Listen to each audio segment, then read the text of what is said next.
We're very selective what we look at. Being ex-military like yourself, I've always been interested in military history. But if you're only looking back at certain periods with the military, you're missing out a lot more. For instance, 100 years into the future, people will look back into this era and they'll be focusing on Ukraine, Russia, Putin, Xi, Trump. They won't be focusing on us. So when we look back, and this is what really is starting to annoy me now with Britain, because if there's ever a drama about history, it's going to either be Jane Austen or the Tudors.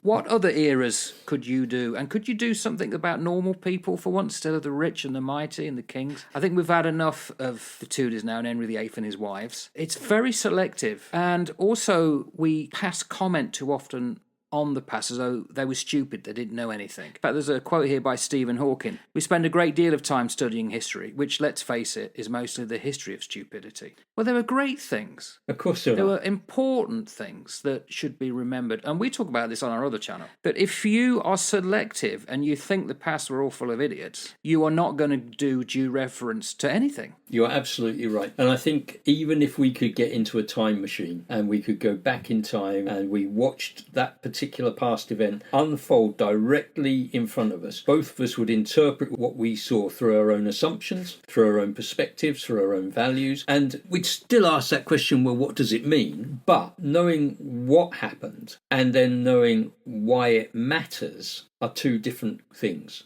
And asking the why question around it and what that then means later on. Why does this matter? And I think these things matter because it might help us then unpack what will happen in the future. I think our language also stifles us when we look backwards, because everything's in the past participle. So it was this. They did that. Well, perhaps they did, but a lot of what they did is still around today. Yeah. So it's in the present tense, surely. And with that happened then, for too many people, that means it's not important then, because it's done and dusted. I was talking to some students, year 9s here in New Zealand, so they're about 13, and I said, you ever wonder why we use a time system of 60 seconds, 60 minutes and 24 hours? And they didn't. Of course they wouldn't know. And I said, well, think about it. Are you counting in base 10? I think some of them knew what that was. And then I explained, as I said to you before, about the fact that the ancients counted on their fingers with the thumb, and it was 12 segments, 24 on 2 hands, and so on. That is still with us. But if you looked in a history book, it's always, oh, that happened back then. The back then, and you'll know this from your own personal faith, means a lot now. But we tend to look at the history as, well, we don't need to know that, or I'm not interested because it's dead and buried. And I think we push it to one side unnecessarily. Therefore, we are going to be pushed to one side for people in the future.